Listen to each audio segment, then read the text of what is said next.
أعوذ بالله من الشيطان الرجيم بسم الله الرحمن الرحيم الحمد لله الذي هدانا لهذا وما كنا لنهتدي لولا أن هدانا الله والصلاة والسلام على رسول الله وعلى آله وأصحابه ومن والاه أما بعد السلام عليكم ورحمة الله وبركاته عزيز o'quvchilar, hurmatli qarindoshlar, hammanglarga Allohning salomi bo'lsin. Bugun darsimizning 5i biz deb kelayotgan amal harakatki oldingi o'rinda turadigan, muhim bo'lgan, ahamiyat berishga tegishli bo'lgan, Allohning oldida fazilati yuqori bo'lgan 6 turli tema haqida to'xtalamiz deb darsimizning boshida. Bu 6 turli temaning birinchisi davomlashadigan, üzülüp qalmaydigan amal, üzülüp qaladigan, davomlashmaydigan amaldan muhim, avla, abdal deb darsimizda so'zlagan. Buningda Alloh taolaning so'zlaridan, Rasululloh sallallohu alayhi va sallamning sunnatlaridan nurg'un dalillarni kelgan. Ham insonning aqli va tabiatimi bir narsaning davom bo'lganini yaxshi ko'radi. Masalan, bir odam 10 yillik do'stim, 20 yillik do'stim yoki 10 yillik oila, 20 yillik oila deydigan, yo bir narsani setib olsa-mu, bu uzun chiddi, necha yil bo'ldi buzilib qolmay chiddi deb uningki uzun davomlashganligidan faxrlanadigan va maqtanadigan bir tabiat bor. Bugünkü dersimiz evleviyetul amelil mutaaddin nef'i alel qasiri degan ders. Başkalarga faydası tegadigan amal, faydası o'zigala cheklanib qoladigan amaldan muhim, avla. İslam insanlarning menfaatini saqlag'ili, menfaatini qo'g'dig'ili kelgan din. Shundaqla insonlarning ziynini cheklag'ili, ya'ni ziyondan saqlag'ili, xatardan agalandig'ili va o insonlarning ziyonga yo'liqishdan himoya qilg'ili kelgan. İslam dininin fayda menfaati ikkili dunyoga, ya'ni bu dunyolik ba'zi amallarning menfaati bu dunyoda va uning savobi qiyomatda. Zina ham bu dunyoda, uning jazosi ham qiyomatda bo'ladigan amallar. Shuning uchun islom kishilarning menfaatini saqlash, menfaatini qo'g'dash va kishilarni manfaatlantirish uchun kelgan din bo'lganligi uchun yana insonlarga manfaat yetadigan, kishilar undan manfaatlanadigan amalni savobi yuqori, fazilati ustun deb maqtagan va o amalga ko'p tashabbus qilgan. Musulmonlar har qanday bir ishni tanlamoqchi bo'lsa, mayli u kasb bo'lsin, mayli u tijorat bo'lsin, mayli u ilm bo'lsin, mayli u bir fan bo'lsin, chuqur onun faydasini, menfaatini oldi bilan o'ylash kerak. Bu o'zim gilam bo'ladigan, faydasi bo'ladigan ishmi yoki oilam, milletim, Müslüman halkımızı bulduğun iş mi? Birer hüner öğrenmekçe olsa, ya kesip ilgilenmekçe olsa, ya ticaret kılmakçe olsa, bunu mu hem oyluş gerek? Mesela bir kişilik dokan içip ötkenden İslam dini bir netçeyle şerikleşip bir karxana, zavod, şirket kuruşni İslam teşebbüs kılır. Çünkü onunda netçe adam işleydi, turmuşunu hal kılıdı, kıyınçılıkını hal kılıdı ve o arkalı özünün kişilerinin aldıda harbulap kılışı, hatta bazıları berip başkalarını setildiğin, hıyanet kılıdığın işte saklanıp kalışı mümkün. Ama bu dinimiz devamlı ticaret kılmakçı olsa, yekki ticaretçiden şirket, karxana açqanlarını kollaydı ve şunun teşebbüs kılıdı mümkün. Hatta bir dal daraxtni sap koyup, o daraxtın uçar kuşlar yegan bo'lsa, yani o daraxtning mevasini yegan bo'lsa, ya o dandini yegan bo'lsa, shuning bilan uchar qushning qo'ysa, u shu daraxtni sog'an, shu ziroatni o'stirgan kishiga nisbatan sadaqa bo'ladi deyilgan. Hatta insondan eshib hayvonga manfaat yetadigan amallarga islom rag'batlantirgan. Amallarni kuchlantirishda avlaviyat tushunchasidan amalning boshqalarga manfaati ko'p, foydasi ortiq bo'lishi, amal bo'lishi. O amalning boshqalarga manfaati yetish miqdori bilan amalning fazli, ajri Allah subhanahu va taoloning bo'ladi. Qancha boshqalar manfaat olsa o amal, bu harakatdir. Foydasi boshqalarga yo'qsa, o amalning fazilati ajri Allohning qo'shida bo'ladi. Ya'ni kishilarga manfaati yo'q qish miqdori bilan amalning fazilati Allohning oldida yuqori bo'ladi. Shunda bo'lg'achqa kana jinsu a'malil jihad abdala min jinsi a'malil haj. Shunda bo'lg'achqa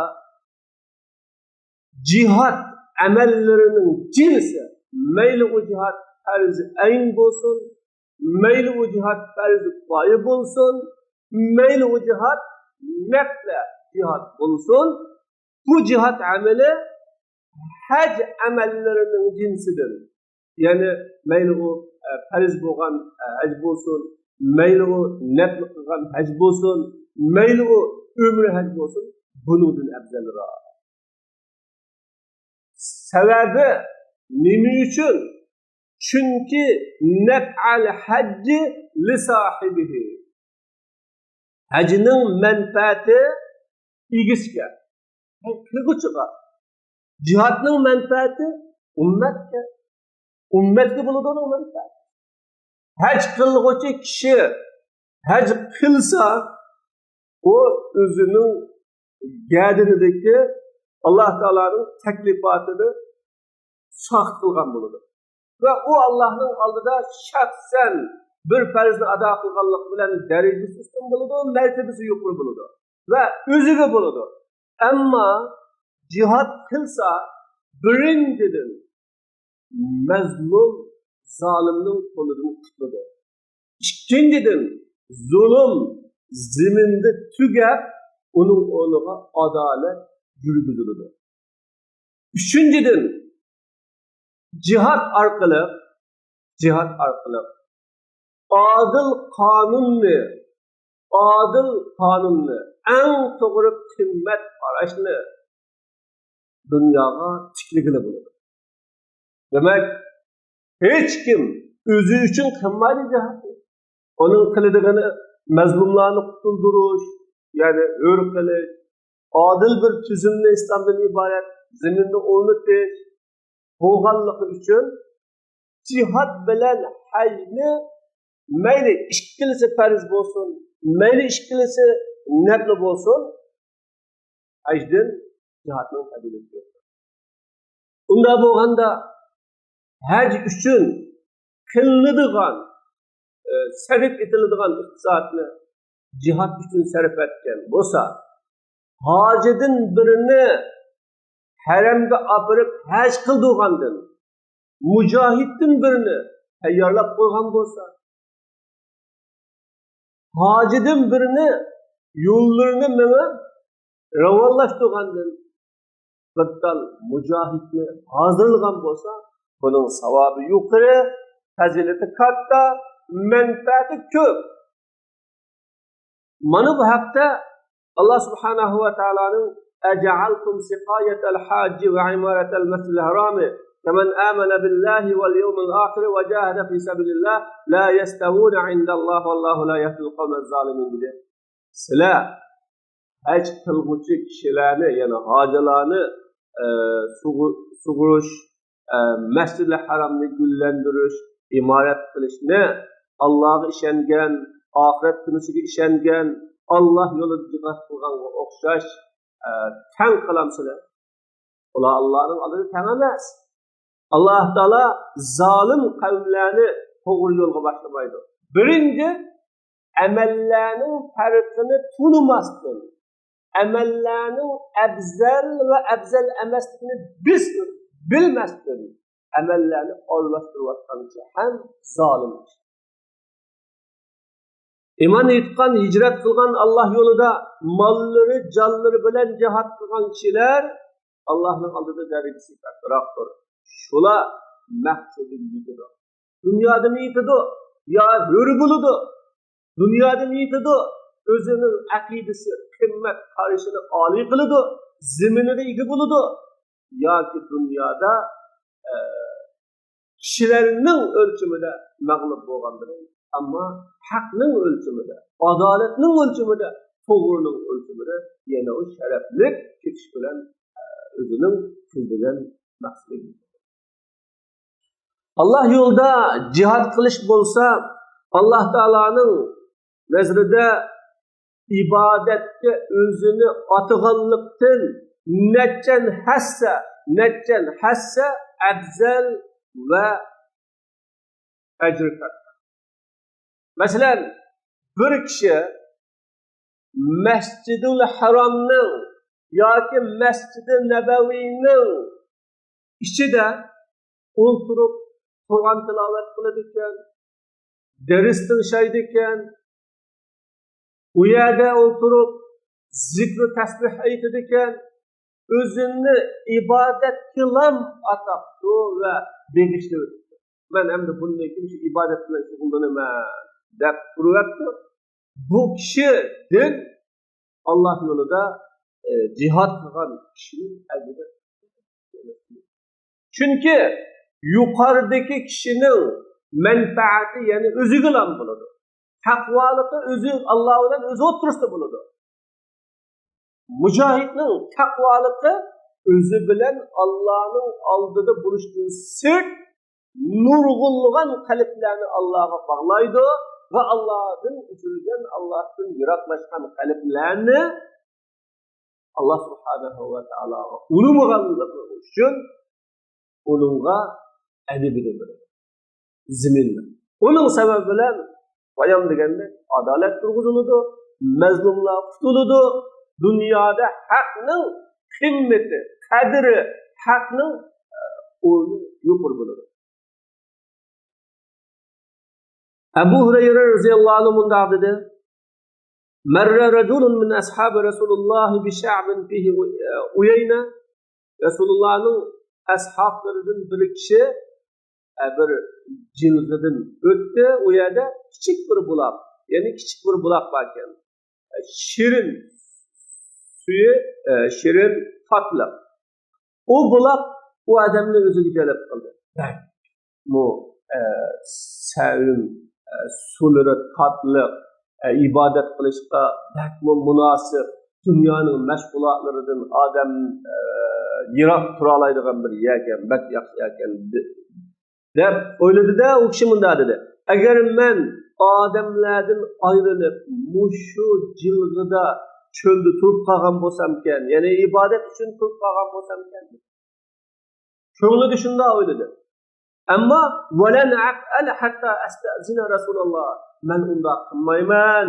Rasululloh sallallohu alayhi vasallam ruxsat olganga qadar. Bir mu'min o'zining hayotida o'zi qolgancha yashayolmaydi. Uni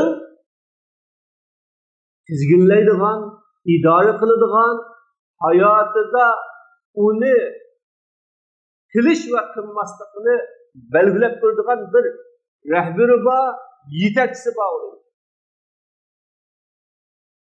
U kishi buni Rasululloh sallallohu alayhi vasallam so'zladi. Unda dedi, payg'ambar alayhisalom bunday qilma. Fa inna maqama ahadikum haqiqatan sizlarning biringlarning Allohning yo'lida turganligi uning uyida 70 yil namoz o'qiganlik bilan. 70 yil namoz o'qiganlik bilan. Ammo bu yerda Allohning yo'lida turishning vaqtini demadi. Bu eng qisqa vaqt. Ala tuhibbuna an yaghfirallohu lakum. Sizlar Alloh taolaning gunohinglarni kechirim qilishni yaxshi ko'rmaysizlar? Jannatga sizlarni kirgizishni yaxshi ko'rmaysizlar? Allah yo'lida g'azab qilinglar. Kim Allah yo'lida tugining amchikini bir tatib saqladak vaqt urush qilsa, u kishiga jannat vojib bo'ladi. Tawaqunnaqa ma bayna yadika andirha vaqtal halbi va wadha. Tawaqunnaqa degan qo'lingni uning amchikidan siqqan vaqtda amchikidan ko'tarib pastlashib, siqqilib qo'lingni ko'tarding, bir tatdim qo'yding, mana bu.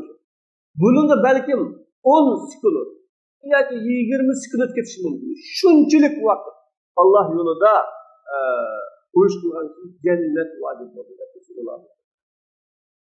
Demak, hadis aynan bir kishi sulri yaxshi, intayin xoli, hech qanday mashg'ulot yo'q, butun hayotini Allah subhanahu va taologa ibodat qilish uchun beg'ishlar, atashlar. Bu yerda gunoh ma'siyat qilmaydi. Ammo bu ibodat faqat o'ziga ham. Uning ustiga bir narsa qurilmaydi. Ya oyi qurib avlod bo'lmaydi, yoki jamiyatda adil nizam turg'izilib, batil nizam yo'qmaydi, mazlumning haqqi ilinib, zolim o'zining haddini, hududini bilmaydi. İctimai jamiyatga va yashayotgan dunyoga hech qanday manfaat yo'q. Faqat Alloh bilan o'zi o'tirsin. Allah insonlarni buning uchun yaratmagan.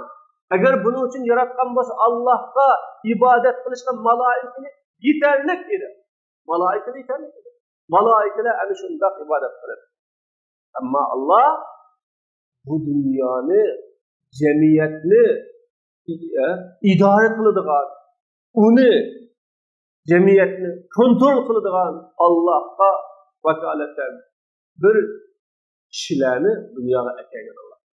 Shu maqsadni ijro qilish, shu maqsadni ado qilish bilan inson fazilatli bo'ladi. Va min huna jaa tabdilul ilm ala al-ibada fi jumlat ahadith, لأن منفعة العبادة للعابد ومنفعة العلم للناس. Bu cehden ilimni ibadetten artık kılış nurgun edilse ilim ibadetten artık. Çünkü ibadetin menfaati ibadet kılıçıga, ilimnin menfaati Allah'a. Bir adam abid buldu. Hakkâinti şahsi takva olap kesin abid buldu özge. İlimnin menfaati kişilerge. İlim hatta cihattın mabit ebzel ilim. Çünkü cihatның meydanı bir, ilimning meydanı ikki. Cihatның meydanı bolsa real alem. Ama ilimning meydanı cihat meydanı, kalp alemi birinciden, ikkinciden real alem. Yani aldı bilen ilim kalpni ıslah qilgan vaqtda, tuzilgan vaqtda kalpdagi barliq kasallarni, asad kasallari, dunyoga birilish kasallari, rohatni qo'g'dash, rohatni izlash kasallari va uningdan boshqa uning qimmat qarashining faqat dunyo bilan cheklanib qilib, dunyoning orqasidagi, dunyoni ko'rmaslik kasallari, nurg'un kasallarni davolab saqaytgandan keyin o insonda amaliy maydonda hem cihatning turi, ilmning cihat qiladigan turlari ko'p. İlim orqali inson hem musulmonga cihat qiladi, yana o musulmonni aqidasi, axloqi, fikri, qimmat qarashi, muomalalari, ibodatlari va sharikatlarini isloh qilish, tuzash bilan, xato ketganlarni ruslash bilan, bo'shab qolgan yerlarini chingitish bilan shartdir.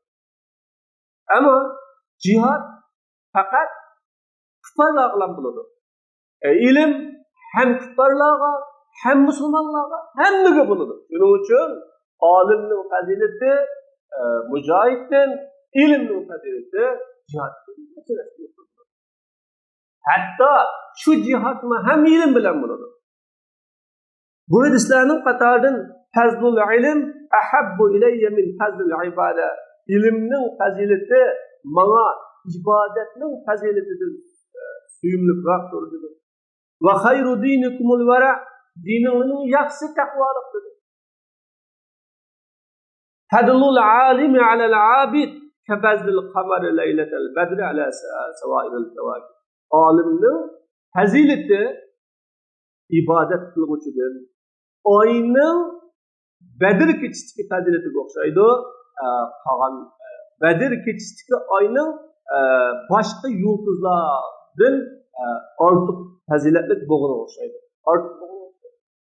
Demak, oy tulan kechisida, tulun bo'lgan kechisida boshqa oylardan qanchalik ortiq, ya'ni boshqa yulduzlardan shuning o'xshash olim obiddir, ana shunday fazilatli. Olimning ortiqchiligi obidga mening ortiqligimga o'xshashdir. Sizlarning eng tuvaninglardan deb Rasululloh. Payg'ambar alayhisalom bilan eng tuvan sahobaning orasidagi farq assak bo'ladi. Ve yezdadu fazlal ilim iza allamahu. İlimning fazilati, o ilimning igisi boshqalarga o'rgatgan siri ilmning fazilati oshadi. Yuqori hadisning davomi innalloha va malaikatahu va ahlis samawati val ard hatta an-namla fi juhriha va hatta al-hut la yusalluna ala muallimin nas al-khayr. Alloh taolo va Alloh subhanahu va taoloning malaikalari ve osmon zemin ahli shumigi qadar, ustiki shumigi qadar, sudiki biliqi qadar kishilarga yaxshilikni o'rgatganlarga duo qiladi. Sahih hadisda khayrukum man ta'allama al-Qur'ana wa 'allama, sizlarning yaxshinglar Qur'onni o'rgangan va o'rgatganlar dedi. Mana bu yerdan fuqaholar أن المتفرغ للعبادة لا يأخذ من الزكاة بخلاف المتفرغ للعلم. Bekitken bu hala. İbadetçe özünü atıvatkan kişi zakat asıl olmaydı.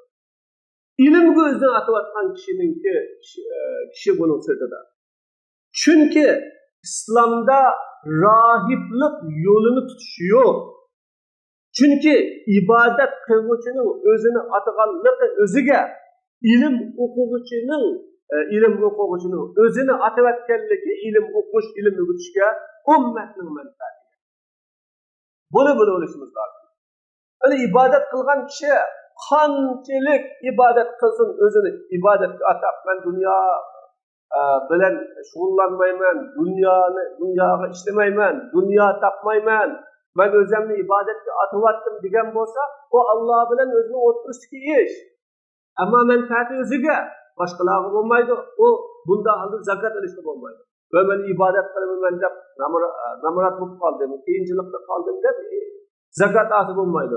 Ammo ilmga o'zini atıvatgan kishi, bir talibul ilm, tijorat qilay, pul topay deb chiqsa, o ilmni oladigan birinchidan fursat ketib qoladi. Ikkinchidan ilmni oladigan yoshlar cho'ngib qoladi.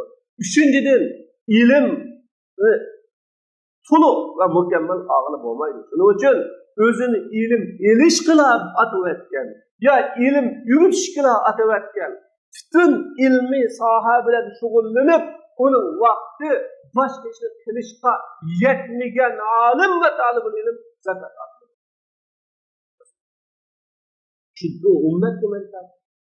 Bir olim, bir talibni tarbiyalaganlik, yetishtirganlik bir ummatni isloh qilishning muqaddimasi. Buni bilib qo'yishimiz lozim. Shuning uchun qanday bir millatning ulamolari ko'p, o'quvchilari ko'p, ideyasi, ya'ni saviyasi, safhasi yuqori bo'lganlar bo'lsa, bu millat yaxshilanadi. O halal rizqni tepib yeyish, halal rizq bilan halal rizqqa erishish uchun ishlash, bu bir ibodat. O yerda ibodatni qilaman deb o'tirib, bir ibodatni qilaman deb yeni bir ibodatga daxl yetkazgan, yeni bir ibodatga ziyon solgandan ko'ra, o ibodatni qilsin, ammo o'zining qo'shqilini uchun, jinini uchun o ishlasin.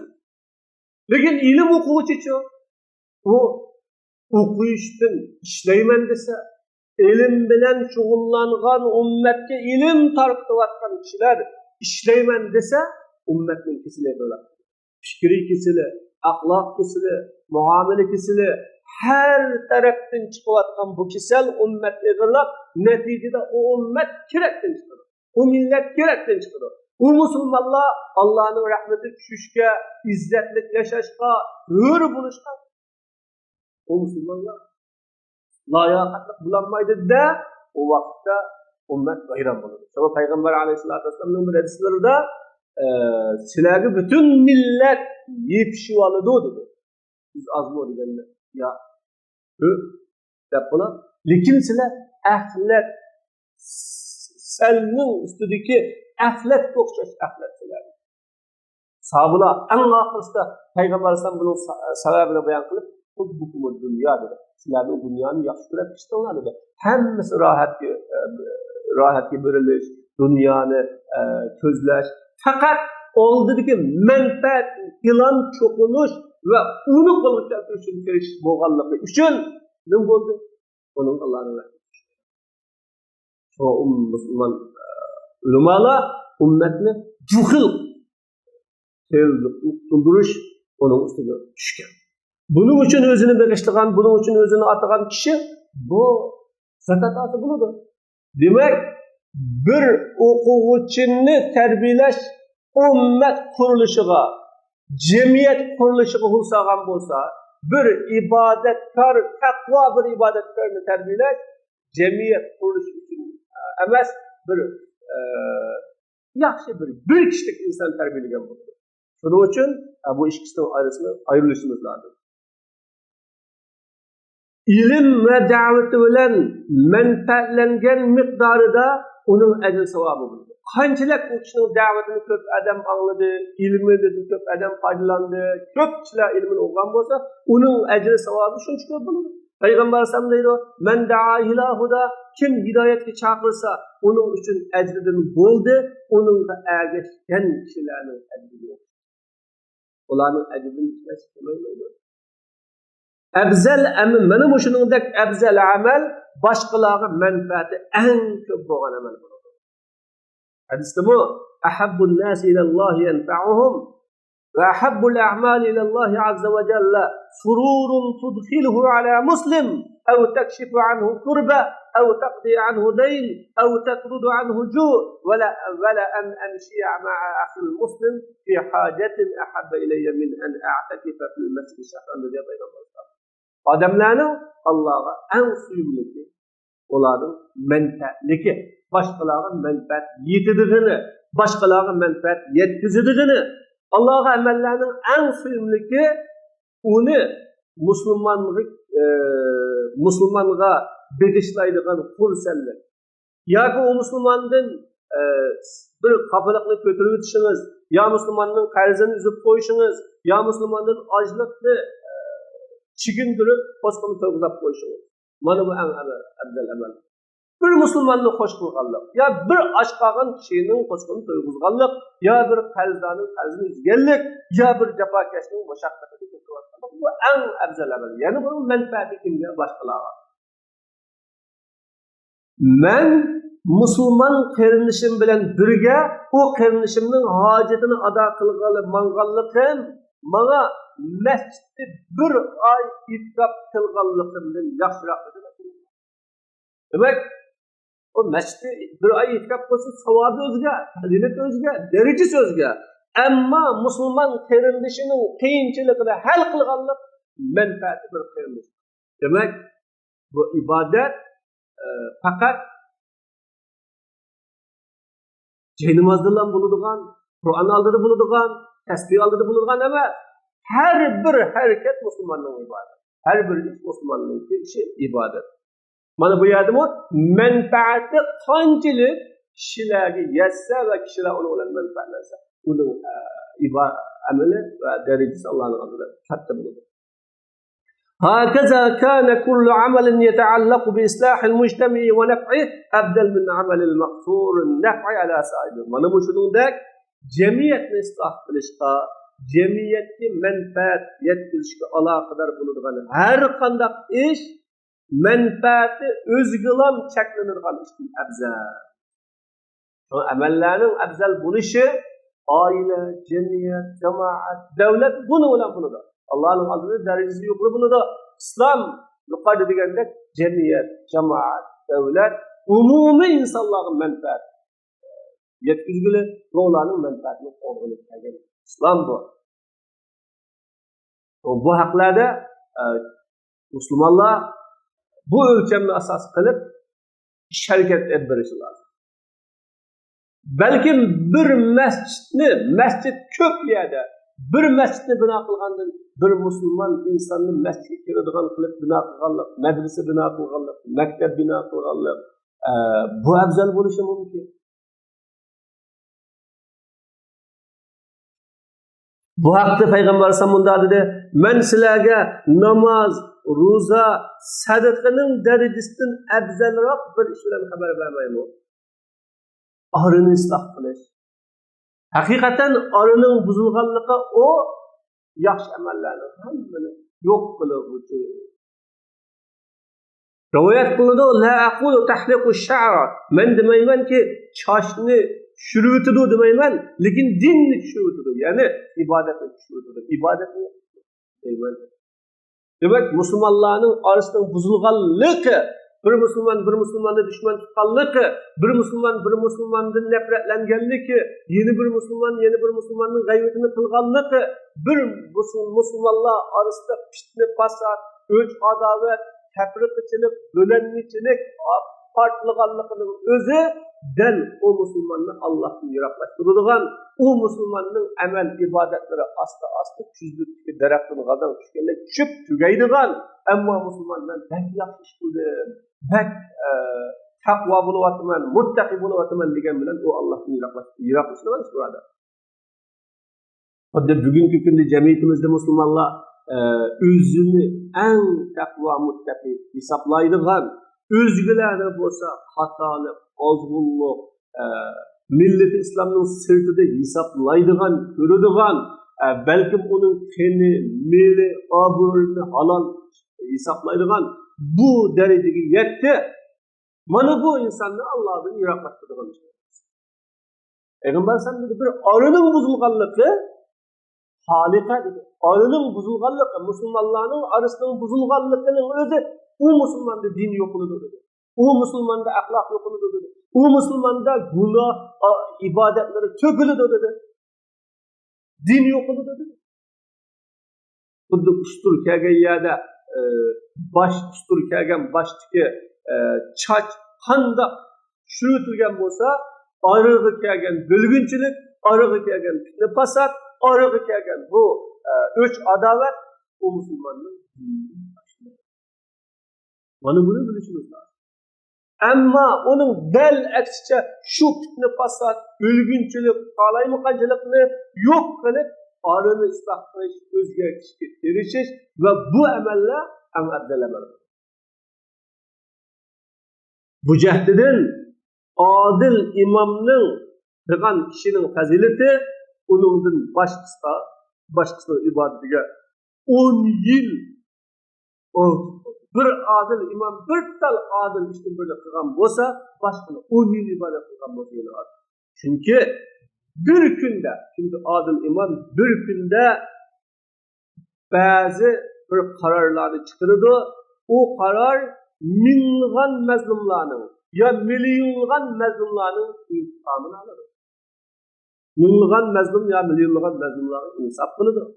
Ve hakkı zaya bulap ketkenlerinin hakkını ehline kaytırdı. Ehline kaytırdı. Külküdün mehrum kalgan çıraylağa külke akılıdı. Bazı cinayetçilerin yolunu kesidigan, yıldızını kurtudigan, ya ularda hidayet tevbenin açıp işini içpiridigan kararlarını o çıkardı. Şunun için onun ameli menfaati. Bir karar bilen bir devlet, bir cemiyet üzerinde oluşuyor. Bazıda adamlarga sebeplerini tayyorlab turadi, ularga ishlarni ichib turadi. Nima? Allah subhanahu va taologa haqqini qechib ketganlarni Alloh tarafiga qaytaradigan, ozg'unlarni Allohning yo'liga yetaklaydigan, ezib ketganlarni istiqomatga yordam beradigan bunday qarorlarni chiqaradi imom. Ba'zida menfaatlik, foydalik planlarni tuzadi. O plan her bir işsiz qolgan kishi uchun ishlab berishga yordam etadi. Och qolgan kishilarga non toptirishga yordam etadi. Kasallarga dori toptirishga yordam etadi.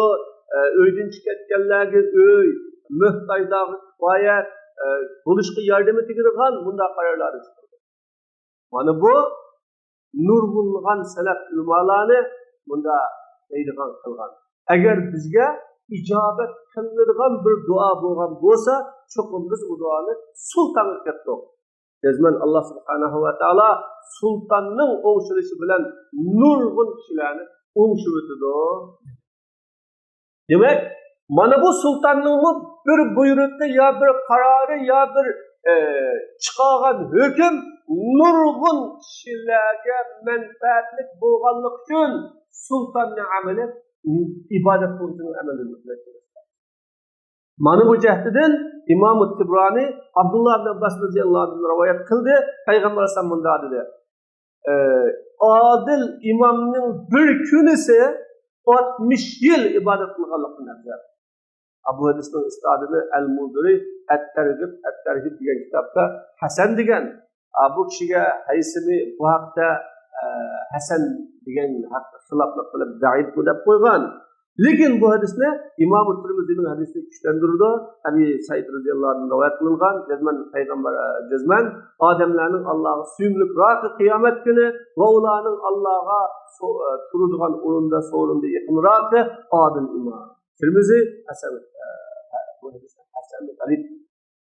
Shundaqla bu hadisni Imom Ahmad ibn Majah rivoyat qilgan, uni Tirmizi Hasan degan, İbn Huzayma İbn Habban Sahih degan Abu Hurayra radhiyallohu anhu hadisi rivoyat kuchlantirdi. 3 qismi kishi bor, ularning duosi qaytarilmaydigan. Birinchisi ro'za tutishning iftor qilganga qadar ikkinchisi odil imom, uchinchisi mazlumning duosi. Va payg'ambarning sahihayndagi bir hadisi bor, 7 qism kishi bor, ularni Alloh subhanahu va taolo o'zining soyasida soy beradigan. O'zining soyasidan bilak soy yo'q. Bunda birinchisi odil imom.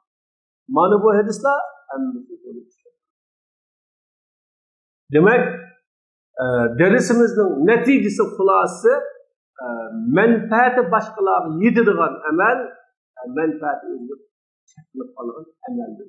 Yuqori va savobininki derisning muhimligi. Mana buning ichidan odil imom, chunki u bir qaror bilan ming'an insondir. İkincisi haqiqiy muttaqi ulamo, chunki u nur bo'lgan insonlarni da'vat qilib isloh qiladi.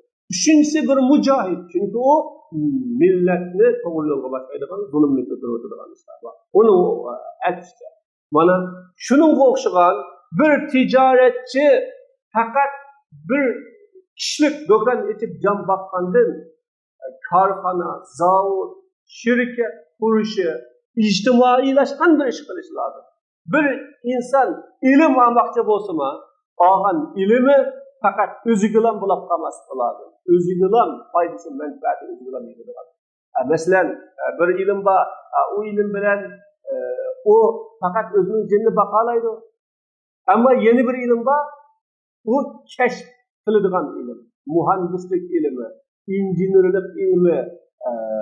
Bu kashf qilish orqali, yangilik yaratish orqali bütün insonlarga o kishilar ehtiyoj bo'layotgan ammo bo'lmagan narsani kashf qilish orqali nurg'un manfaatlarga yetkazadi. Masalan, bir limonitchi desak, limonitchi o'rgangan ilm u o'ziga foydasi bo'ladi. Ammo yasag'uvchi desak, u yasab bozorga sotadi, nurg'un kishilar undan manfaatlanadi. Mana bu shunday ilmlarni elishimiz lozim. Dunyo kasblarida biz shuni qilishimiz lozim.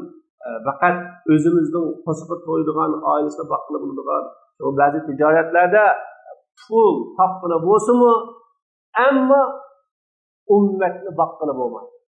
Musulmonlarga manfaat yetmaydi.